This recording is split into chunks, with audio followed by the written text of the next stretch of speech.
Welcome back to my channel. I am Nerdy Figure Collector, and today I'll be reviewing the Neca Teenage Mutant Ninja Turtles, The Last Ronin, Michelangelo. And it looks like a pretty cool figure. You got the artwork, a side, the back, the other side, the front, top, bottom, and you open it, you get to see the figure itself with a posing of the actual figure. And now let's review the box in more detail. And here we have is the box in more detail. Up there it says Teenage Mutant Ninja Turtles, The Last Ronin, and that giant red circle like we see in all of them. And then you have Mikey kind of scared of the fire that's kind of burning, and you see some fiery debris on the bottom. And it looks pretty cool with on how the firelight kind of shadows the kind of dark and brightens up his like underbody. And then yeah, it looks pretty cool. You got a signature on the bottom, bottom left, and then you have Neca there, and then you have Michelangelo, and this is just like a pretty cool artwork that I just like the artwork on this.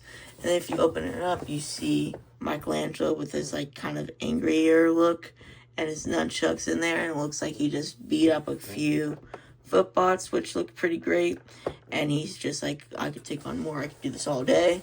And then you open it up, you could just see the actual figure with an alternate head, changeable hands, and his weapons, nunchucks, and he has that red, black mixture that you see on the back, and then also on this side too. But on this side it says The Last Ronin with the red circle, and then you also have the Last Ronin kind of geared up and ready to fight, while you have Michelangelo in the 11th, so this is the 11th issue of the Last Ronin series, and Teenage Mutant Ninja Turtles, and then you have Leo ready to fight, and Michelangelo kind of ready to fight, and then if you could see that right there, that's Casey Jones with a sledgehammer. But yeah, they're all ready to fight. Mikey's choking out the footbot, and then he also has, you could see a foot, basically like a dead footbot hand there with his nunchuck, so you just like kind of be a footbot. And then it says Teenage Mutant Ninja Turtles, The Last Ronin, and then here's stuff about the Last Ronin, and then you have the Last Ronin in a black and white form ready to fight, because you could see him pulling out his katana. Down there's Neca, and this is outlined in that like red and black wash kind of. It looks pretty cool. And on this side is the mural side, so it's a sliver of the slide. So if you collect all of them, all the Last Ronin issues, then you have a one giant long mural. And on what I've seen, it looks pretty cool. You could see a, I believe that is the like unarmored turtle, Last Ronin turtle, and then you have a footbot there, and Michelangelo there, and then you have Fugitoid in April, looks like pushing debris out, and then a fiery effect on it, and it looks pretty cool. And then we're back at the front, and up here it says Teenage Mutant Ninja Turtles, The Last Ronin, warning, choking hazards not for children under 3, or yeah, for under 3, and ages 14 and up, because they don't want little kids choking on nunchucks or weapons or the alternate head. And then you also have the people who worked, the names on the people who worked there, a barcode, Nickelodeon Teenage Mutant Ninja Turtles, 0 through 3, because they don't want toddlers or younger people choking on this, and that's because that's not good. And then you have Neca there. And all in all, this is a pretty cool box and stuff. Now let's review the figure itself.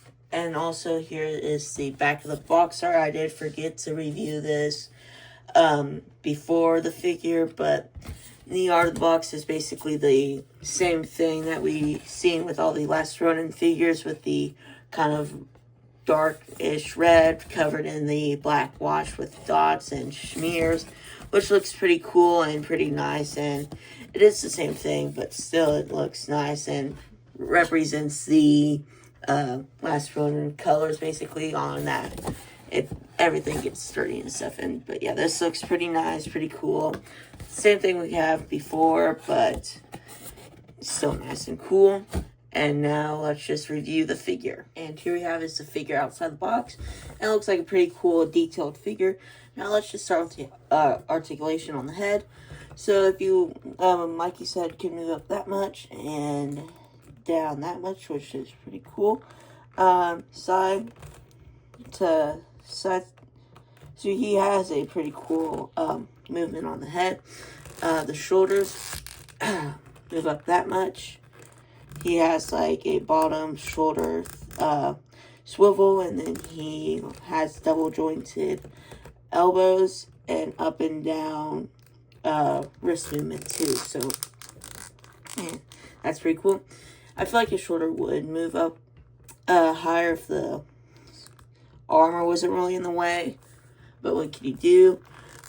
Same thing on the other side though. The shoulder moves up that much. He has bottom shoulder swivel, double jointed elbows, and up and down wrist movements. And then he doesn't really have any. He has like a waist movement. You kind of go that much, down that much, that much, that much. The movement's kind of limited because of his armor. And then by the legs, he has thigh swivels and a double jointed knee, and then up and down ankle movement. Also, same thing on this other side. He has thigh movement, double jointed elbow, not elbows, knees, and up and down waist, not waist, can't think of the word, ankle, sorry about that, but yeah, ankle movement too. So anyway, so this is a pretty cool figure, and now let's just talk about the detail of it. The detail's pretty cool. You have lines on his face to resemble his aging, basically. He has wear and tear on his mask, so it's been through something. His mask can do a 360 rotation, which is pretty cool. And then you have his nunchuck holders, so you could just put his nunchucks in there. You could see his shell, which is pretty nice and detailed, where you could see all the scuffed up lines and the black wash on it to show his aging. You have lines on the neck as well to have more detail. And then he has spots on his head and arms and basically anywhere that kind of shows his body. So that looks pretty cool. And then he has a bunch of scars and scrapes and chips on his shell, kind of, not really his shell, but his armor of the shell, and it looks pretty cool. The lines are indented, so you could feel all the scrapes and bumps, and then these things are raised up to show more detail, which is pretty cool.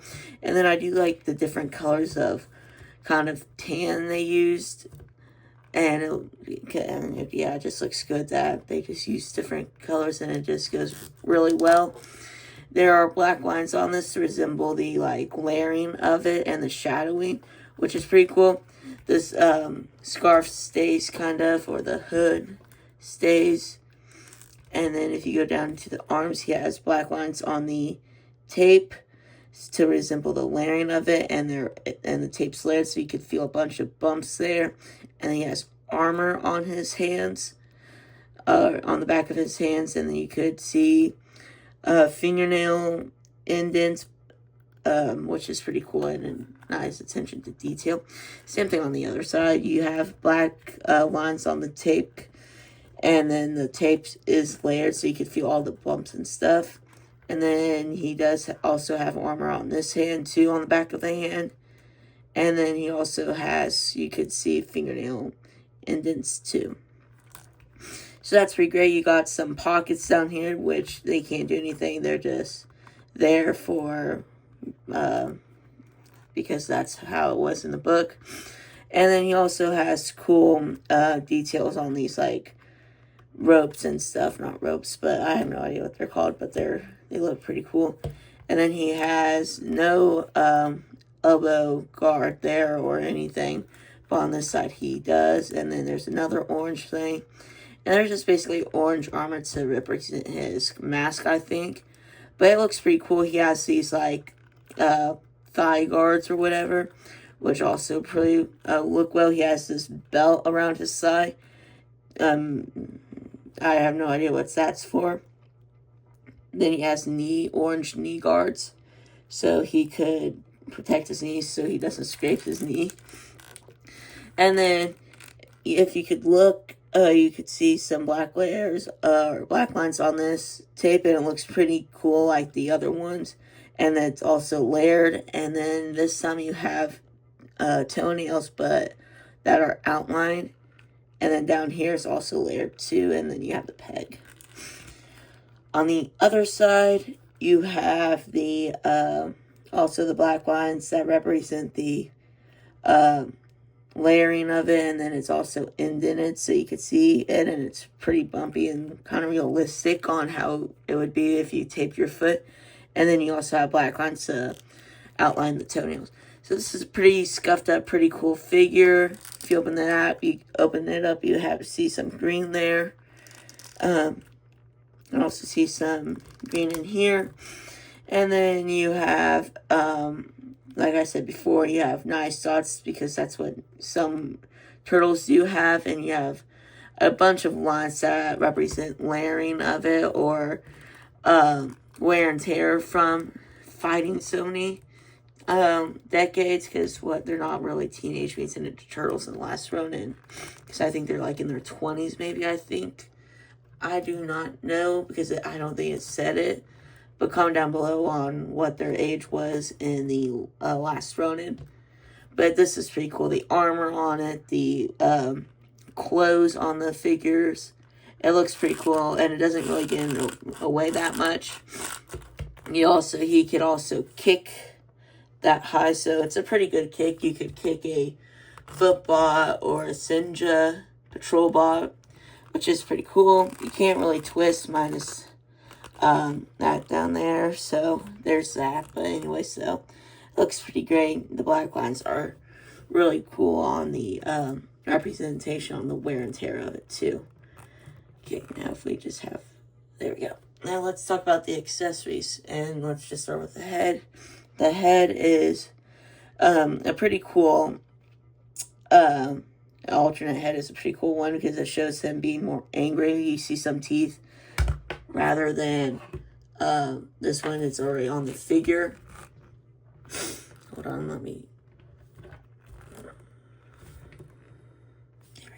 there we go. Now, yeah, and like I said, you could see some teeth. His eyes are a little bit more wider on this one than that one. And then it looks like there's maybe the same amount of black lines to represent the wrinkles and wear and tear. And he does have dots on the head, and it looks actually pretty cool as well. And there is a 360 swivel on the bandana as well. And there's also black lines on the bandana to show it's like it's kind of stretched out, and it's also wear and tear because it's not a straight bandana. It's kind of scraped along the sides of it, so it's not like nice and clean as it was before. It's been through some battles and fights, which is pretty cool. And then you got some black lines under the mouth too. And then, yeah, on all of this, looks like a pretty cool alternate head, so you could have him be angry. He does come with 3 alternate hands, or 6 total hands, but he has 2 karate hands, which is the same as the hands in terms of that there's tape on them. It's outlined by black to show the layering of it, and it's also bumpy, so because it's kind of texturized that way. And then he has hand guards, and he also has fingernail indents on his fingers, so that's also pretty cool. And then it's kind of layered on the bottom of his palm, so yeah, that looks pretty cool. And then his wrist movement moves up and down, and also basically same thing. You got the hand guard, the fingernails, the black lines to show the layering, and then the texturized layering of it too, back of the hand. And then also you do have like indents on the fingers, so like right here where you're like fingers kind of bend. So there's that, and I do like that as well. And then it does the same thing on up and down wrist movement.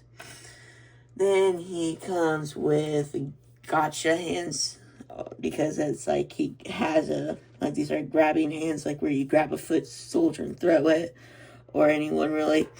And then basically same thing like the other hands. You have black lines to represent the layering of the tape, and then you have the actual texturized layering of it, so it's bumpy.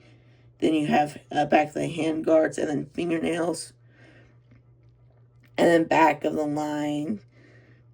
Well, I don't think it's in. I don't think it's kind of in where the bend in your fingers is in there, but you kind of have to look for it. And then the thing moves up and down.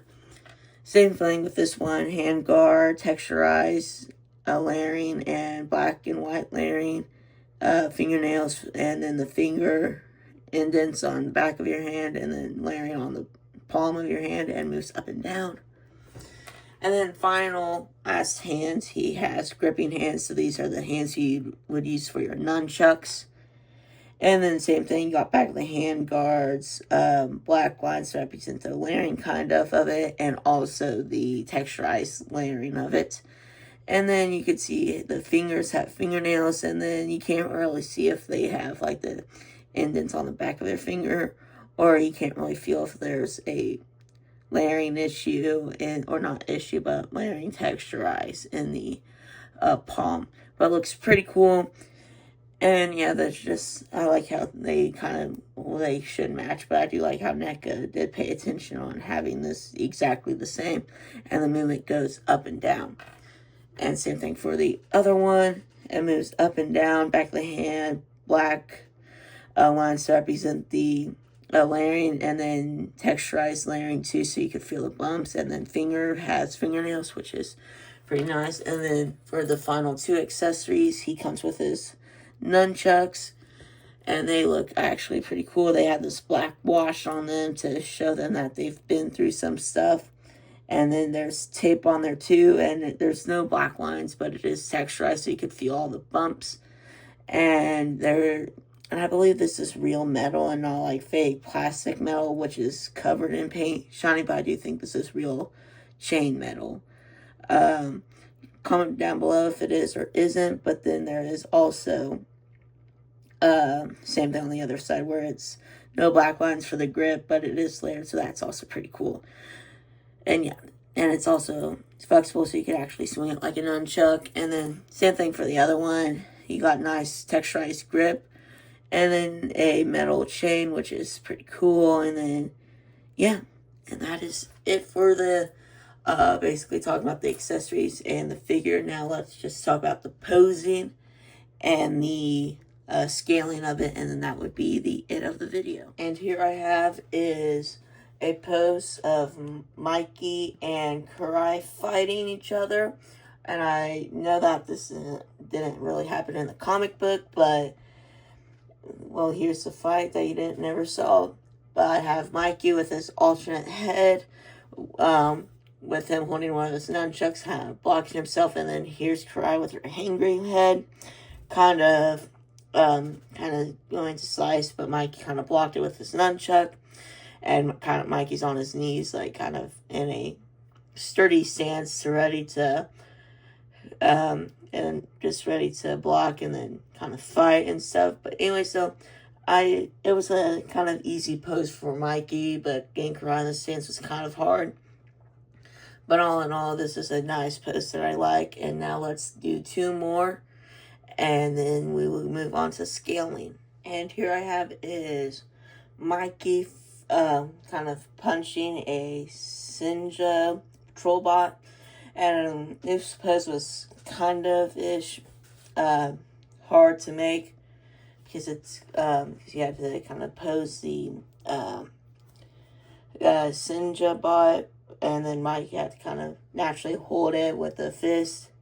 But all the pose was kind of like it's medium on the posing. But anyway, so you have Mikey kind of looks like he's repeatedly punching the Sinja bot. And then he also still has his angry face on. He has his nunchucks in his carrier. And then, yeah, he's just going down on the Sinja head and just going to beat it to death. is a little dark, but so is the Last Ronin comic book. And then I was going to use this, but you can't really attach this on the Senja head, so I just went with this one.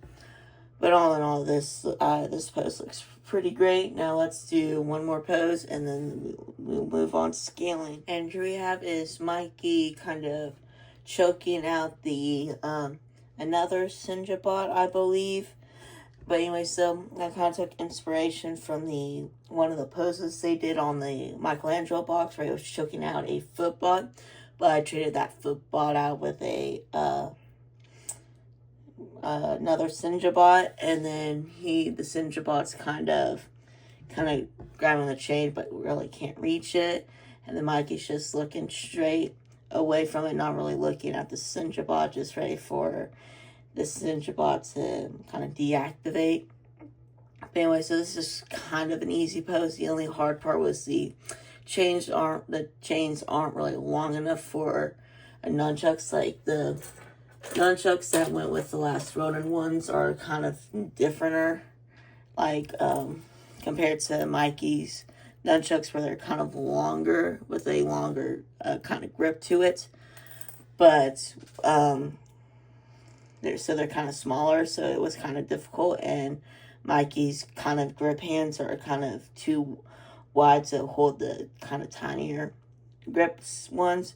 But anyway, so this is a pretty easy, simple pose you could do with your Mikey Last Ronin figure or any Mikey ones. But anyway, so now let's get to scaling, and then that would be it for the video. And here we have is Mikey standing next to the two Senja bots from the Senja Bot 2-pack, I believe. That's what it's called. But and all in all, this looks pretty great together. It looks like Mikey is the shortest compared to the two, but out of the tallest, it looks like the blue one is taller because the blue one has the antennas and the white one just doesn't have any antennas. But anyway, so this is a pretty cool stance, and now let's just get to the other stances. And here we have is Mikey standing next to his two brothers, Leo and Donnie. And it looks like Leo is the tallest out of the three, and it looks like Mikey's kind of in the middle. And here we have is Donnie, kind of the smallest by a little. But anyway, so it looks pretty great. It looks like that they're in their like natural poses, or just like standing there. But anyway, so it looks nice, neat, and looks accurate to the comic book. Now let's do one more scaling, and that will be it of the video. Here is Mikey staying next to Karai and Raphael. And this looks pretty cool and accurate from the size, because as you can see, you have Karai standing taller than the turtles, and you also have Mikey, the smaller brother or the littler brother, and then Raph being the taller-ist, kind of like somewhat tall, or taller than Mikey, but shorter than Karai. But this looks pretty good, though. Now you have the accuracy from the comics and figure form, and just the detail in them. But anyway, so this looks pretty great. Don't forget to hit like and subscribe. It would really help the channel out. And that is the end of the video.